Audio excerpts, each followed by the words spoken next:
حضرت ابو ذر غفاری فرماتے تھے مجھے میرے نبی پاک نے 6 باتوں کی وصیت کی تھی. اپنے بچوں کو بھی بتاتے تھے, دوستوں کو بھی. 6 باتوں کی حضور نے وصیت کی تھی.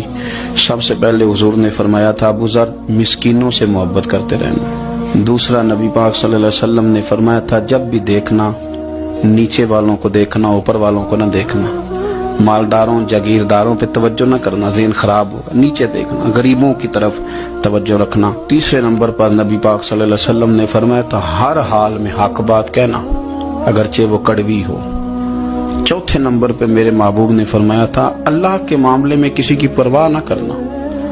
کوئی کیا کہتا ہے کہتا رہے, تم رب کے رستے پہ چلتے رہنا, ملامت کی پرواہ نہ کرنا. اور 5ویں نمبر پر میرے نبی پاک نے مجھ سے کہا تھا اگر رشتہ دار تجھ سے تعلق توڑیں بھی نہ تو جوڑ کے رکھنا, صلہ رحمی نہ چھوڑنا.